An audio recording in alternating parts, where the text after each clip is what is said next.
होगा। तो यहाँ पर कैसे होता है H2 + O2 gives us H2O। तो अभी ये क्या है, यहाँ पर H2 होता, ठीक है, H2 बैलेंस है, पर O2 हमारा बैलेंस नहीं होता, तो इसलिए हमने O2 को बैलेंस करने के लिए यहाँ पर 2 लगा दिया और यहाँ पर भी 2 लगा।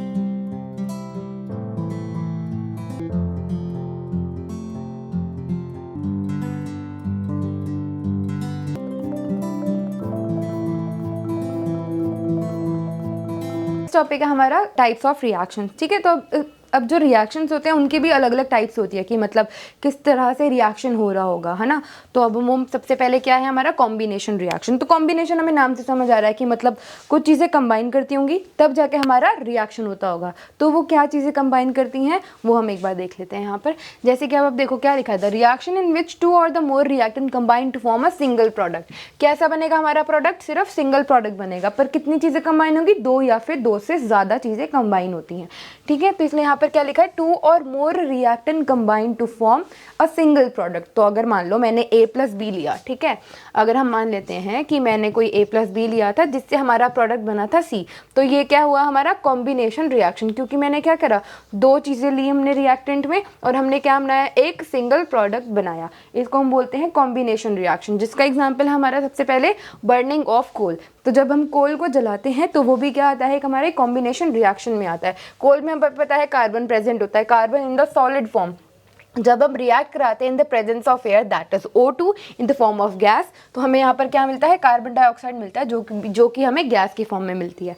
तो हमने यहाँ पर क्या कराया, हमने 2 रिएक्टेंट लिए जिससे कि हमें एक सिंगल प्रोडक्ट ही मिला था। तो ये भी हमारा क्या है, कॉम्बिनेशन रिएक्शन हुआ।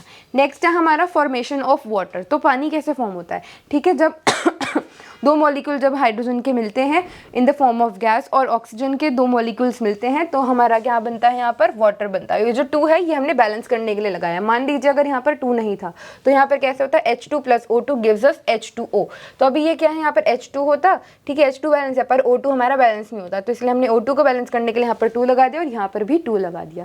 तो हमें यहाँ पर वाटर कैसे मिला, हमने जब हमने गैस की फॉर्म में अगर हमने H2 लिया था और हमने O2 लिया था गैस की फॉर्म में, तो हमें लिक्विड फॉर्म में वाटर मिल गया था। तो ये भी क्या है हमारा, हमने 2 रिएक्टेंट लिए जिससे कि हमें एक सिंगल प्रोडक्ट मिला, तो ये भी हमारा कॉम्बिनेशन रिएक्शन कहलाता है।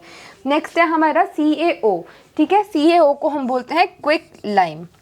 प्लस जब हमने वाटर को रिएक्ट करवाया था तो हमें यहाँ पर क्या मिला था, कैल्शियम हाइड्रोक्साइड मिला था, जिसको हम बोलते हैं slaked lime in the form of aqueous, ठीक है। तो जब हमें एक्वस फॉर्म में स्लेक्ड लाइम मिला था तो ये कैसे मिला था हमें, ये भी कॉम्बिनेशन रिएक्शन के थ्रू मिला था। हमने क्या करवाया था, यहाँ पर क्विक लाइम को रिएक्ट कराया था वाटर के साथ जिससे हमें स्लेक्ड लाइम मिल गया था। तो ये भी क्या है, हमारे 2 रिएक्टेंट था और एक हमें क्या मिला, यहाँ पर सिंगल प्रोडक्ट मिला। तो ये आता है हमारा कॉम्बिनेशन रिएक्शन में। नेक्स्ट आता है हमारा एक्सोथर्मिक रिएक्शन। तो what do you mean by exothermic, इसको आप नाम में ही आप इसके आंसर है, जैसे एक्सो, एक्सो मतलब क्या हुआ, एग्जिट, एग्जिट मतलब बाहर निकलना। तो क्या बाहर निकल रहा है, थर्म, थर्म मतलब होता है हीट। तो हीट का रिलीज होने को हम क्या बोलेंगे, एक्सोथर्मिक रिएक्शन। एक्सो मतलब क्या होगा हमारा, एग्जिट। तो exit of heat is known at exothermic reaction.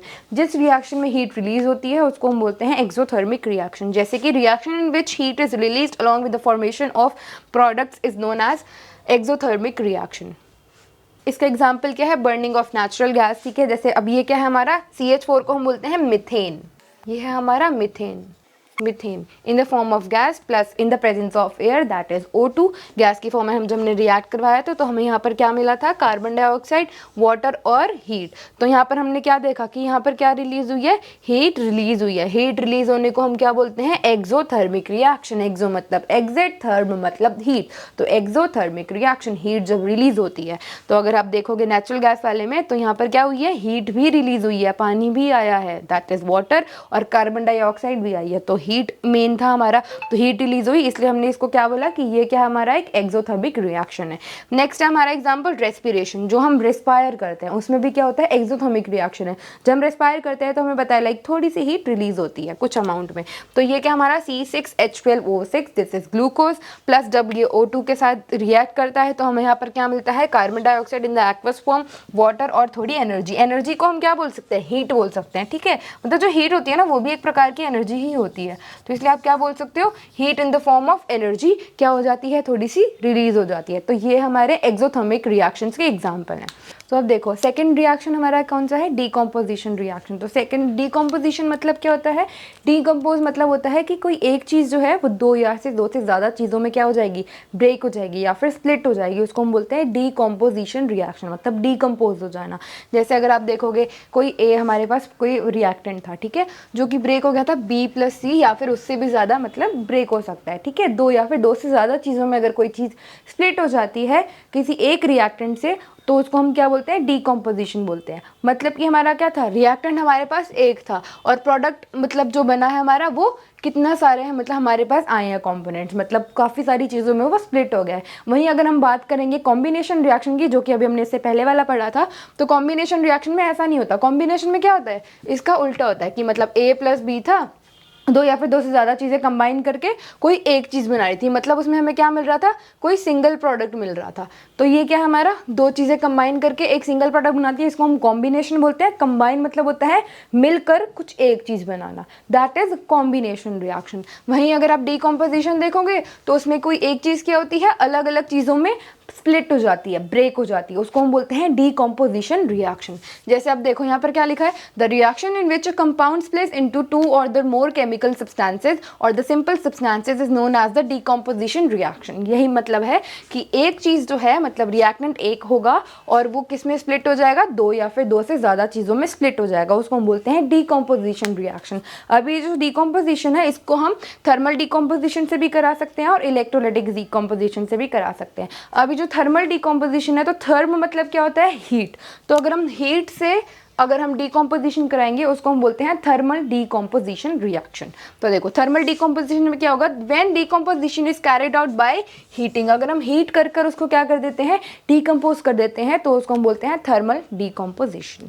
ठीक है, अगर आप देखोगे एग्जाम्पल, तो 2FeSO4 था सॉलिड फॉर्म में, ये हमारे पास क्या है, एक ही चीज़ है। अब हमने इसको क्या करा, हीट प्रोवाइड करी। अगर आपको हीट नहीं लिखना है तो आप इसकी जगह ट्राइंगल भी बना सकते हैं, ट्राइंगल का मतलब भी हीट ही होता है।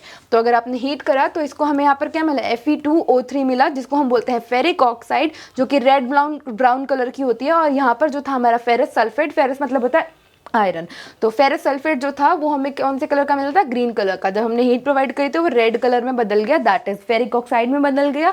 और हमें साथ में क्या मिला था, sulphur dioxide plus sulphur trioxide in the form of gas.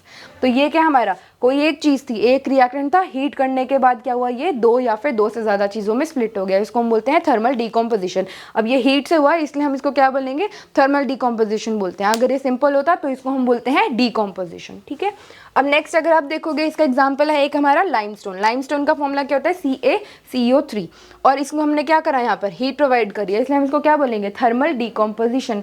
Heat provide करके हमारा क्या बन जाएगा, क्विक लाइम बन जाएगा। क्विक लाइम का फॉर्मूला क्या होता है हमारा, CaO प्लस हमारा क्या बना यहाँ पर, कार्बन डाइऑक्साइड। तो ये हमारा होता है थर्मल डीकम्पोजिशन। अब डीकम्पोजिशन आप एक और तरीके से करा सकते हो, इलेक्ट्रोलिटिक। इलेक्ट्रोलिटिक मतलब होता है इलेक्ट्रिसिटी, इलेक्ट्रो मतलब क्या होता है, इलेक्ट्रिसिटी, लिटिक मतलब होता है ब्रेक। तो इलेक्ट्रिसिटी के थ्रू अगर आप किसी चीज़ को ब्रेक करवाओगे या फिर किसी चीज़ को अगर आप स्प्लिट करवाएंगे अलग अलग, तो उसको हम बोलते हैं इलेक्ट्रोलिटिक डीकम्पोजिशन। जैसे अगर आप देखोगे, when the decomposition is carried out by passing electricity is known as the electrolytic decomposition. जैसे अब यहाँ पे देखो, अब यहाँ पर क्या दिया है, हमें वाटर दिया था, हमने इसमें इलेक्ट्रिसिटी पास करवाई, तो वाटर जो है वो अपने कंपोनेंट्स में ब्रेक हो गया, H2 और O2 में ब्रेक हो जाता है। इसी को हम बोलते हैं इलेक्ट्रोलिटिक डीकम्पोजिशन। मतलब जो डीकम्पोज हुआ था वो किसकी वजह से हुआ, जब हमने इलेक्ट्रिसिटी प्रोवाइड करी। तो इलेक्ट्रिसिटी प्रोवाइड करने के कारण हमारा ये H2 और O2 में ब्रेक हो गया। अगेन वही है, जो हमने यहाँ पर 2 लगाया वो हमने बैलेंस करने के लिए लगाया है। ठीक है।